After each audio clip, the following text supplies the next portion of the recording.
Բարև ձեզ, հարգելի հայրենակիցներ, ես Գեորգի Թումասյանն եմ Թբիլիսից, Վրաստանից եւ ձեր հետ միասին մենք այսօր կխոսենք Հայաստանի վարչապետ Նիկոլ Փաշինյանի հայտարարությունների մասին, որոնք վերաբերվում են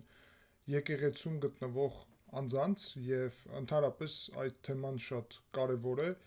լուրջ զարգացումներ է եւ մենք կքննարկենք ձեր հետ պատճառները, իրական եւ հետևանքները դրա։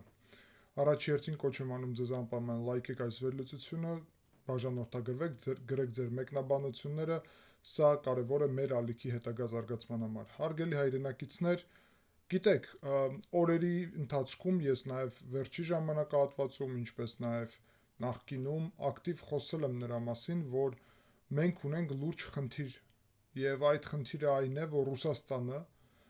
ռուսական անվտանգային համակարգը, KGB-ն, որը այսօր կոչվում է ՖՍԲ, բայց իրականում շարունակում է նույն այն KGB-ի համակարգը, որում Հայաստանը եղել է, ունի նպատակ,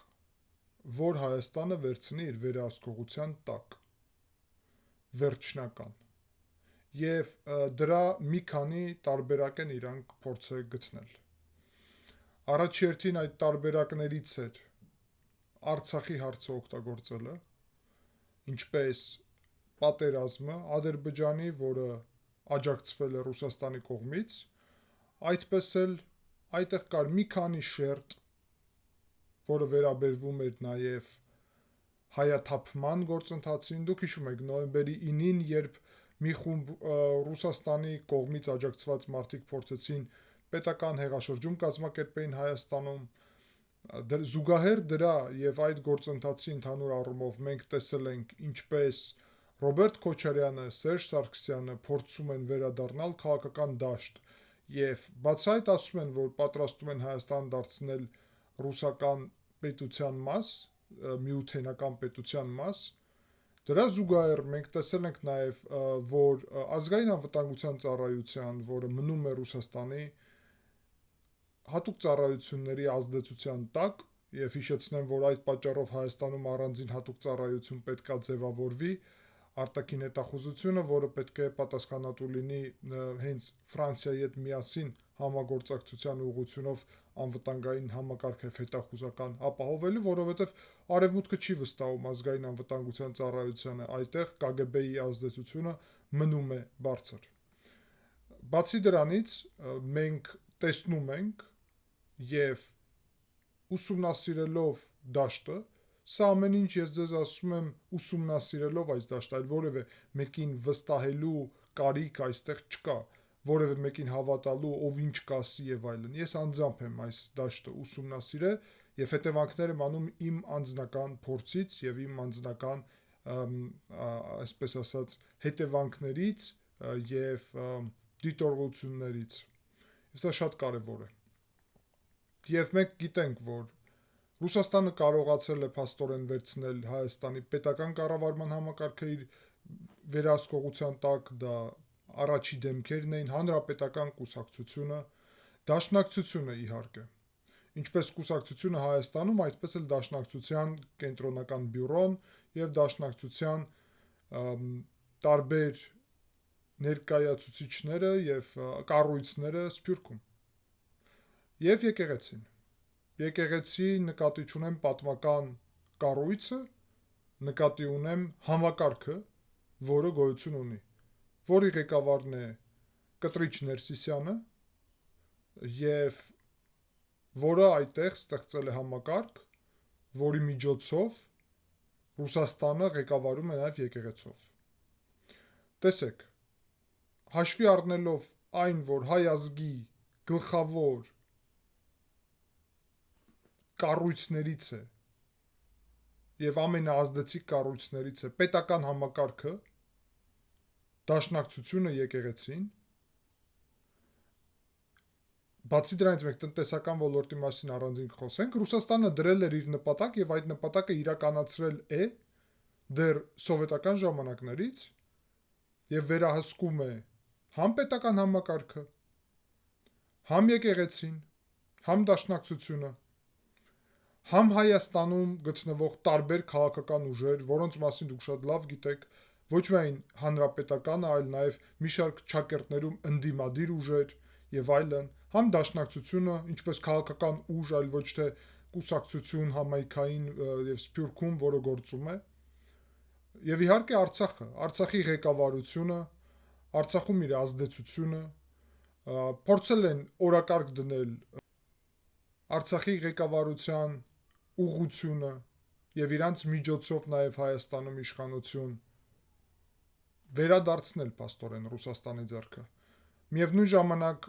բացահայտ փորձեցին սա անել ԱԱԾ-ի միջոցով Արթուր Վանեցյանը, երբ քաղաքականություն մտավ եւ բացահայտ պարզ դառավ, որ Արթուր Վանեցյանը երբեք Նիկոլ Փաշինյանին եւ հեղափոխությանը չի աջակցել, այլ ԱԱԾ-ն շարունակել է անցկացնել Ռուսաստանի շահերը եւ ԿԳԲ-ի շահերը, եւ իհարկե երբ իրենք տեսան, որ այդ ամենը չի աշխատում, չի հասնում իր նպատակին, իսկ նպատակը Հայաստանի պետականության ոչնչացումն է։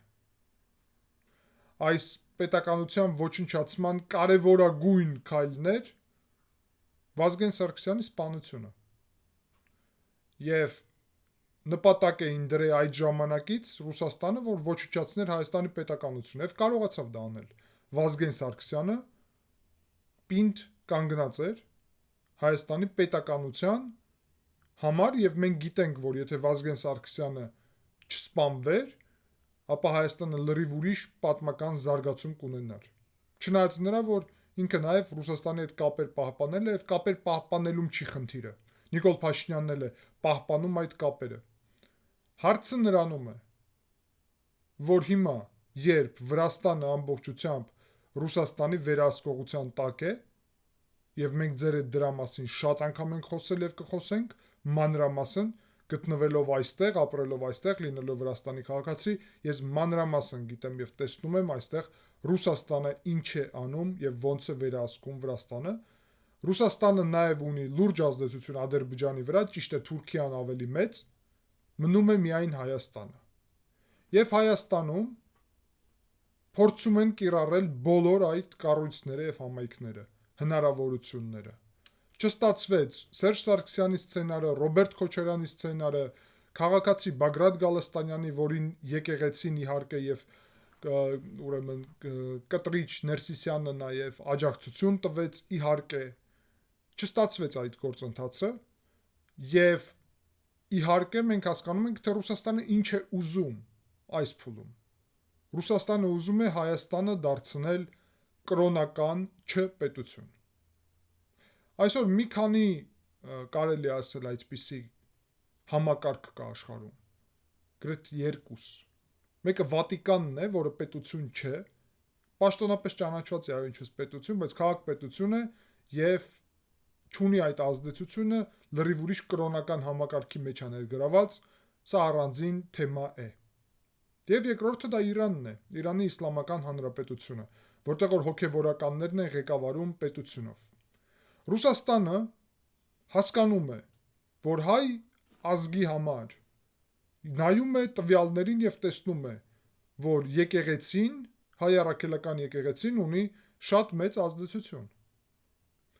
Բայց զարմանում է նաեւ, որ այդ ազդեցությունը չգիտես ինչու Բագրատ Գալստանյանի քաղաքական աջակցության մեջ չանցավ, չարտացոլվեց դրա մեջ, որովհետև իրանք տգետ են,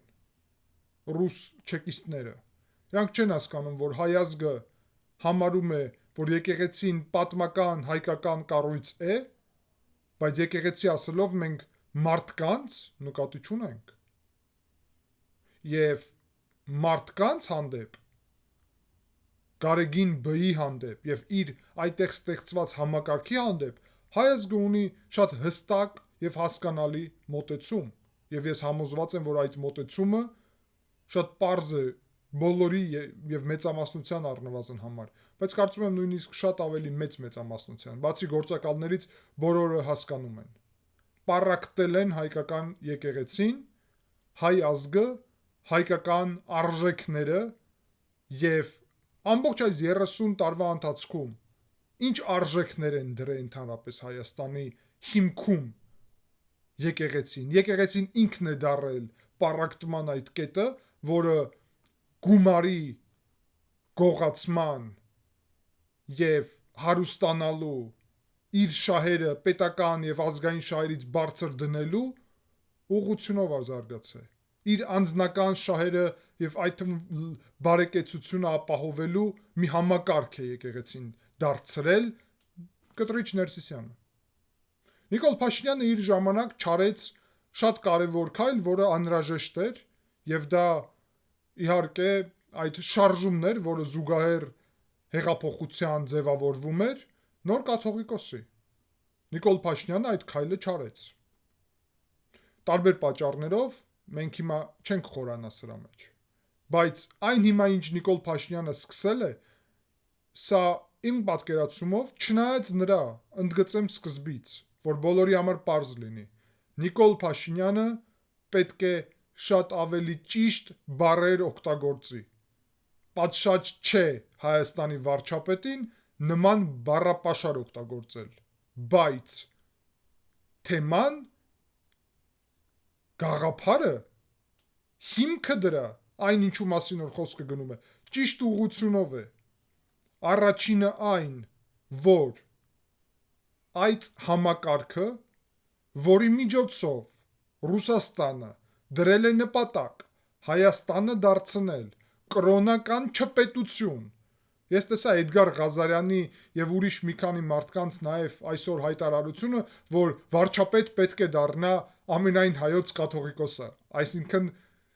Կտրիչ Ներսիսյանը։ Սա քննարկելու նաեւ հարց չէ։ Սա միանգամից բացահայտում է ձեր ցանկությունը, ձեր տերերի Ռուսաստանի։ Դուք ուզում եք Հայաստանը դարձնել կրոնական չպետություն,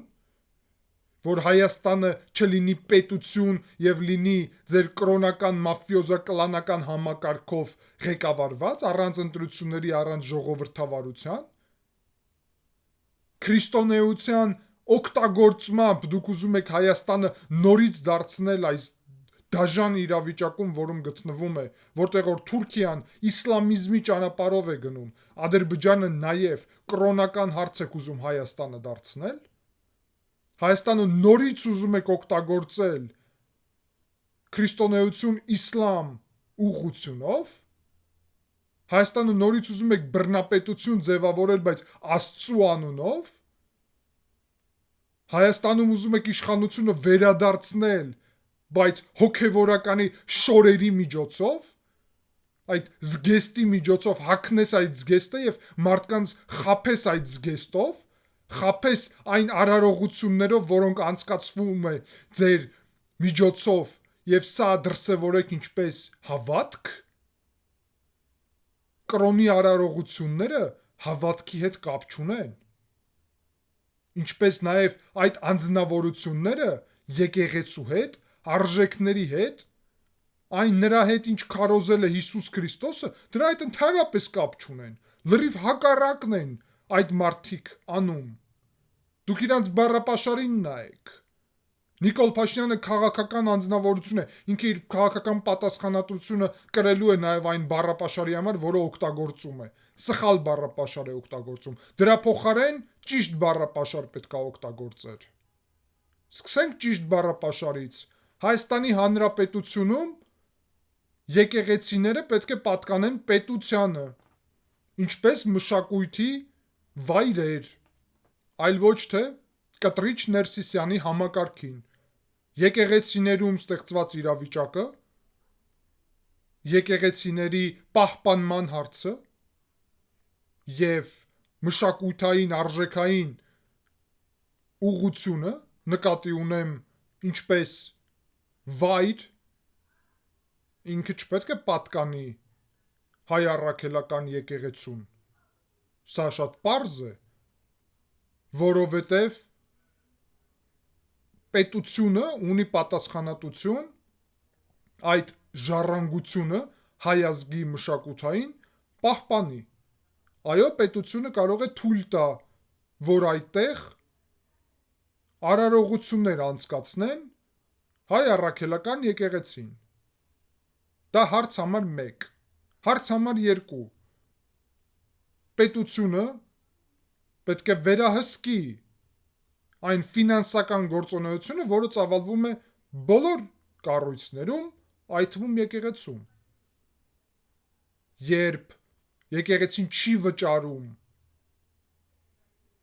հարկերը, դա խնդիր է։ Պարոն Փաշինյան, նրա փոխարեն որ անհասկանալի բառապաշար օգտագործեք, հասկանալի բառապաշար արեք օգտագործենք։ Եկեղեցին պետք է վճարի հարկերը բոլոր հարցերում։ Եվ եկեղեցին չպետք է ունենա հնարավորություն մասնակցի քաղաքականության մեջ։ Զբաղվում եք ձեր հարցերով, զբաղվեք, բայց միայն այն հարցերով, որոնք կախված են եւ կապված են եկեղեցու հետ։ Եկեղեցին վաղուց պետք է դադարի իր գլխավոր դերը Սփյուռքում։ Սփյուռքի գլխավոր դերը պետք է լինի Հայաստան եւ Սփյուռք կապը, Հայաստանի պետության հետ կապը։ Եկեղեցին չի այն, ինչ միացնում է հայ ժողովրդին։ Կներեք ինձ, բայց միջև քրիստոնեություն հայազգ կար։ Եվ հայերը լրիվ ուրիշ պատկերացումներ ունեին կրոնական հոգևոր առումով։ Մենք հիմա չխորանանք դրա մեջ։ Ավելի ճիշտ կլինի վերադառնանք գլխավոր հարցին, որ Հայաստանում եւ Սփյուռքում նաեւ այնպես պետք է լինի, որ Հայաստանը պետք է ունենա պետությունը իր դերը, եկեղեցու դերը պետք է լինի սահմանափակված միայն կրոնական հարցերով։ Եվ պատմության ընթացքում մենք գիտենք, այսօր ես դիտեցի նաև Էդմոն Մարուքյանի հայտարարությունները, ամեն ինչ պարզ է, պարոն Մարուքյան, շատ հասկանալի ամեն ինչ։ Ուրեմն ըստ ձեզ պետականություն, որ չի եղել, եկեղեցին է փրկե պետականությունը։ Ես ասեմ ձեզ, եւ շատերը կասեն, որ պետականություն չի եղել, որովհետեւ եկեղեցին է դա արել շատ դեպքերում։ Եկեղեցին է իր վրա ուզեցել վերցնել պետականության դերը։ Հիմա կա պետականություն, ուստի եկեղեցին որևէ հնարավորություն պետության դերը կատարելու չունի եւ չպետք է ունենա։ Տեսեք, պարոն Փաշինյան, ինչ պարզ եւ հանգիստ ճիշտ բառապաշար ենք օգտագործում։ Եկեղեցին պետության գործերի մեջ չպետք է խառնվի։ Եվ Հայաստանի իշխանությունները պետք է կայացնեն այնպիսի որոշումներ, որոնք առաջի հերթին կզրկեն եկեղեցուն հնարավորությունից մասնակցել քաղաքականության մեջ, երկրորդ կքանդեն կոռուպցիոն համակարգը, որը ստեղծված է եկեղեցու մեջ, երրորդ կքանդեն գործակալական համակարգը, որը ստեղծված է եկեղեցու մեջ։ Դրա համար ես կարծում եմ Հայաստանի անվտանգության ծառայությունները ունեն մեծ անելիք, բայց հույս նրա, որ ազգային անվտանգության ծառայությունը կբացահայտի օտար երկրա գործակալներին հայկական եկեղեցում, ես չունեմ։ Չի լինում այդպես։ Ուստի, պարոն Փաշինյան, սկսեք ճիշտ վայրից, ճիշտ փոփոխություններից։ Դեռ Հայաստանի պետական համակարգը պետք է մաքրվի, մինչև վերջ։ Ազգային անվտանգության ծառայություն, պաշտպանության նախարարություն, արտաքին գործերի նախարարություն, մնացած պետական կառույցները։ Եվ հետո անպայման դա պետք է վերաբերվի նաև եկեղեցուն։ Այո, երբ հայկական եկեղեցում լինեն մարդիկ, ով կստեղծեն ճիշտ արժեքային համակարգ հայազգի համար, հայազգը չի ընկնի այն նույն իրավիճակի մեջ, որի մեջ ընկավ։ Եվ դրա հետևանքները մենք տեսանք։ Այդ թվում Արցախի կորստում։ Ինչու՞մ է հետևանքը։ Ինչ արժեքային համակարգի վրա է հիմնված եղել Հայաստանի պետությունը, ով ավելի շատ կունենա փող, քան թե իր հարևանը, ով ավելի լավ մեքենա կունենա, ով ավելի լավ տուն կունենա, այդ արժեքները պառակտել են հայազգը։ Լսեք Արթուր Մեշչյանին, լսեք մարդկանց, ով մի փոքր փորձում է հոգևորություն բերել հայազգի մեջ, կատարում է դա առանց զգեստի, թանկ զգեստի, առանց ադամանդներով եւ ոսկուց խաչերի, առանց Բենթլիների եւ Մերսեդեսների, առանց հատուկ նոմերների եւ հատուկ թույլտվությունների, առանց այդ ամեն ինչի, առանց տաճարների, որի մեջ միլիոնավոր դոլարներ եք վճարել, նրա փոխարեն, որ հայ ազգը կրթել, հայ ազգը զարգացնել, շատերը երեխաները նույնիսկ սոված են Հայաստանում, որ հայ ազգը վերադարձնել Հայաստան, հայկական եկեղեցին սպասարկել է այն համակարգը, որը ստիպեց հայերին լքել Հայաստանը, ել ավելի,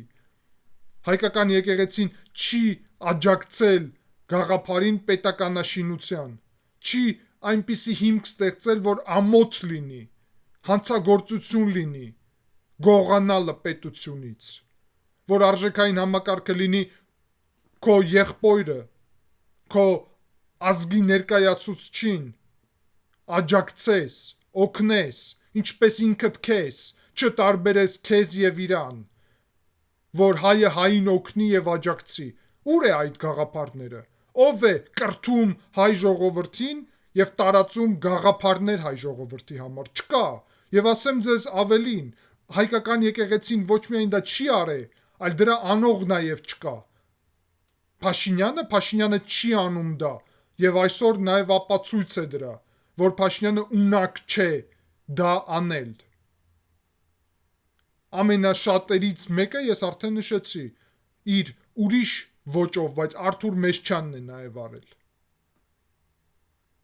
Եվ սա կարևոր առաքելություն է, որովհետև եկեղեցին ի վերջո պետք է սպասարկի հայ ազգի հոգևոր կյանքում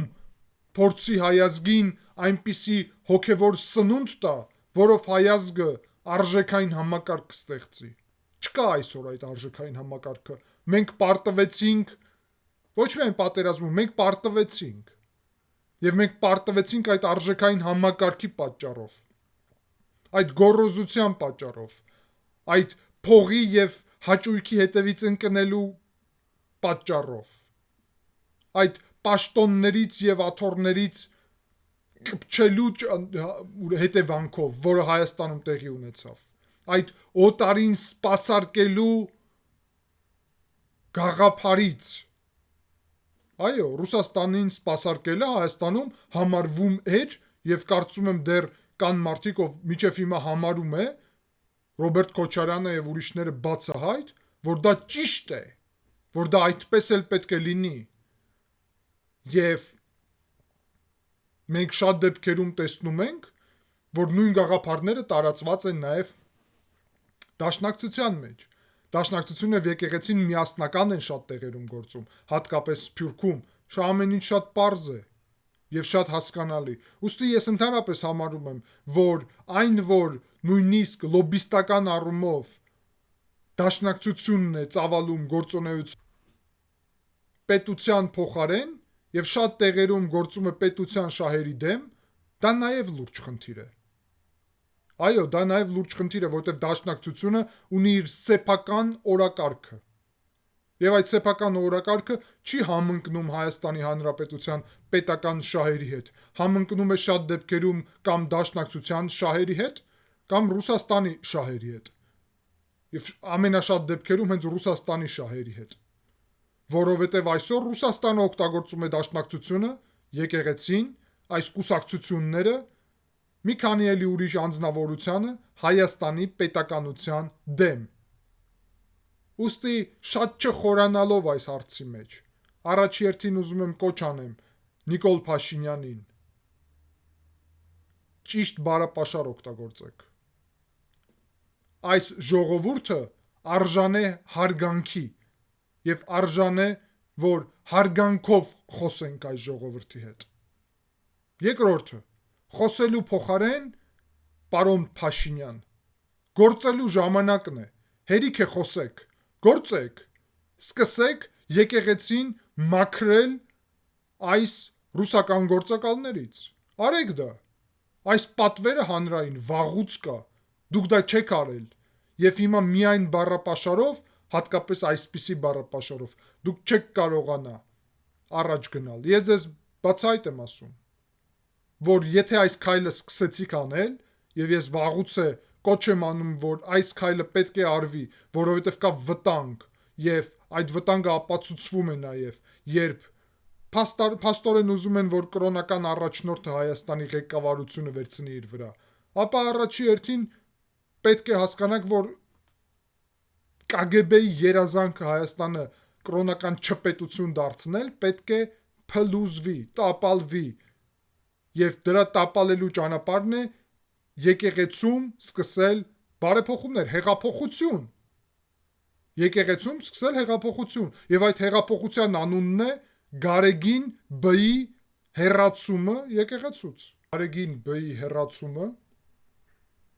համակարգի վերադարձը կրոնական եւ հոգեվոր ծառայությանը, եպիսկոպոսանց ուղղությամբ լուրջ հետաքննում գործունեության, ֆինանսական անվտանգության ծառայությունների հետ կապերի եւ այլն։ Սա Հայաստանի պետության պատասխանատվությունն է։ Եվ սա Հայաստանի վարչապետ Նիկոլ Փաշինյան, ձեր պատասխանատվությունը, դուք սա պետք է անեք։ Խնդիրը նրանում է, որ դուք սա դեռ չեք արել։ Եվ սա ձեր սխալն է։ Սա ձեր բաց թողումն է։ Եվ այո, մենք բոլորս տեսնում ենք, որ այդ համակարգը իր ժամանակ սկսեցին օգտագործել Հայաստանի դեմ։ Քանի անգամ օգտագործեն։ Հիշում ենք, բանակը դուրս եկավ, որ պաշտոնը պետքա լքի Նիկոլ Փաշինյանը։ Նիկոլ Փաշինյանը ասելով անձնավորությունը հեչ կարևոր չի այստեղ։ Պետք է հասկանանք, որ սա ինքնիշխանության ձևաչափն է։ Չնայած նա, որ Նիկոլ Փաշինյանը շատ սխալ է թույլ տվել։ Հարցը դրանում չի։ Բայց այն, որ Ռուսաստանը ուզում է վերադարձնել իշխանությունը իր ձեռքը, եւ դրան խանգարում է այն, որ իշխանությունը Ռուսաստանի ձեռքում չի այսօր, Նիկոլ Փաշինյանը հեղափոխության հետևանքում հայ ժողովրդի հեղափոխության կարողանում է ինքնիշխանության աստիճան ապահովել, դա փաստ է։ Եվ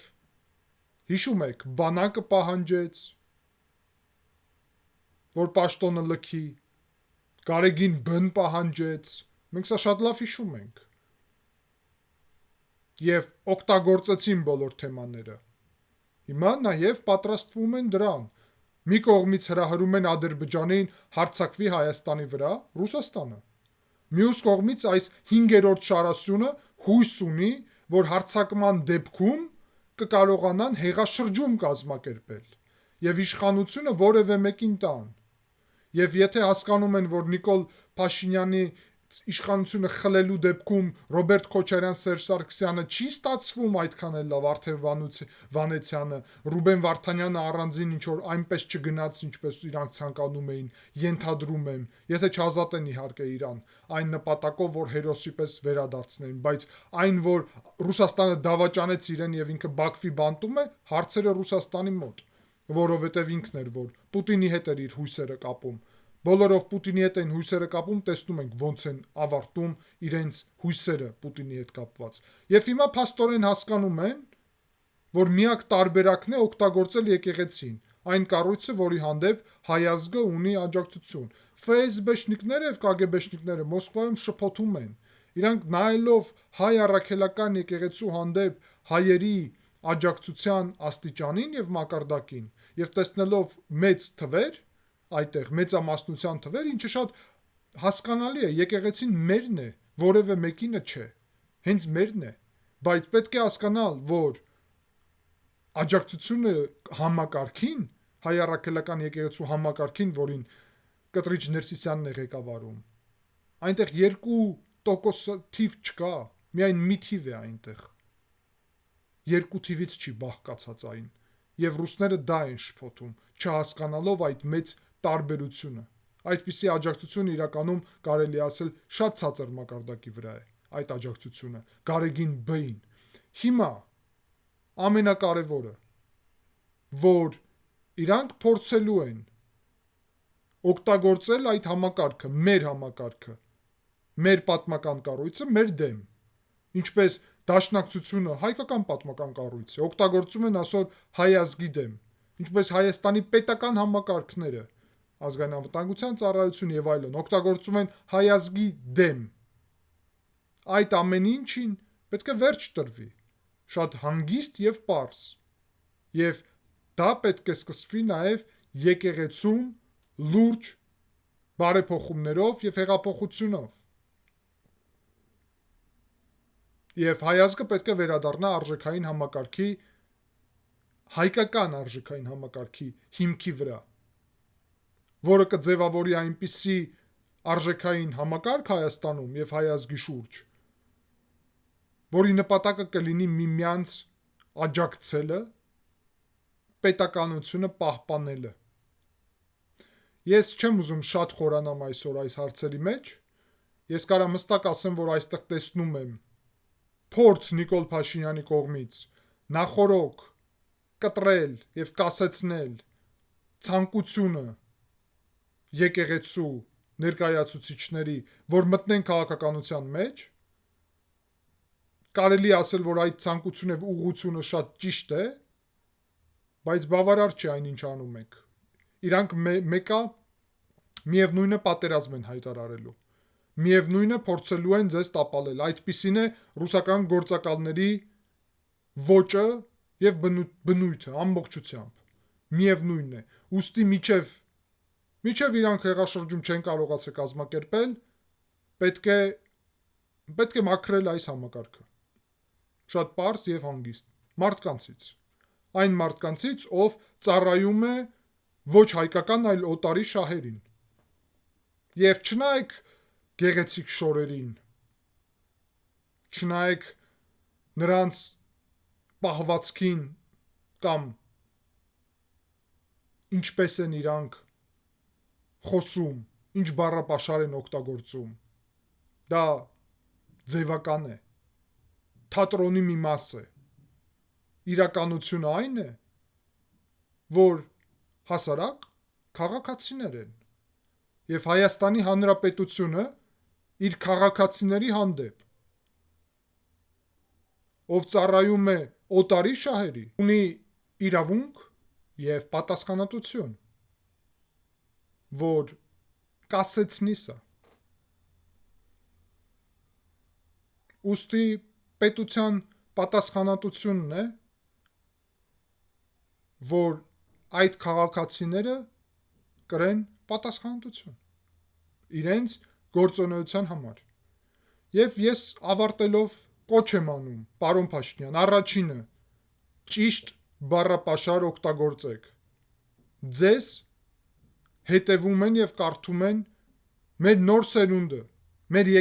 երիտասարդները։ Եվ երիտասարդները պետք է ճիշտ բառեր սովորեն, այլ ոչ թե այն բառերը, որը սխալ է օգտագործել։ Եվ ճիշտ արժեքներ մեր նոր սերունդը պետք է ունենա։ Ուստի առաջերտին գիտակցեք ձեր պատասխանատվությունը լինելով Հայաստանի Հանրապետության գործող վարչապետ։ Երկրորդը, գործի անցեք։ Հերիք է խոսել, այն էլ տարիներ անց ուշացնելով այս հարցը։ Գործի անցեք, մաքրեք այդ համակարգը ռուսական գործակալներից, մաքրեք ամբողջ համակարգը ռուսական գործակալներից։ Եկեղեցին եւ Դաշնակցության համակարգը չպետք է Հայաստանի պետության դեմ գործի։ Դա փաստ է, դա այդպես է պետք եւ Հայաստանի պետությունը պետք է, այո, անի այնպես, որ այս համակարգները ոչ թե պետության դեմ գործեն, այլ հակառակը։ Հայաստանի պետությունը դրանով հզորանա այդ համակարգների շնորհիվ այդ թվում ձևափոխված։ Երբ համակարգի մասին է խոսքը, որտեղ եկեղեցին մի կողմից համակարգ է, մյուս կողմից հոգևոր ծառայություն պետք է ծավալի։ Եվ նրա համար, որ հոգևոր ծառայություն ծավալի, այդտեղ հոգևոր ծառայության համար անհրաժեշտ մարդիկ են նաև պետք։ Իհարկե դա պետությունը չի կարող միայն իր կողմից որոշել։ Եվ ազգը նաև իր դերը պետք է ունենա։ Այդ իսկ պատճառով համարում եմ կարևոր, որ մենք ձեր հետ այս թեմաների մասին սկսում ենք բաց խոսել եւ խոսելու ենք, որ այս հարցերը պետք է լինեն հանրային քննարկման հարց, որ մեզ պետք են մաքուր արժեքներ ունեցող անձնավորություններ, այլ ոչ թե Պուտինի մեդալներով Հայաստանի դեմ գործող չեկիստներ։ Շնորհակալ եմ ուշադրության համար, կշարունակենք։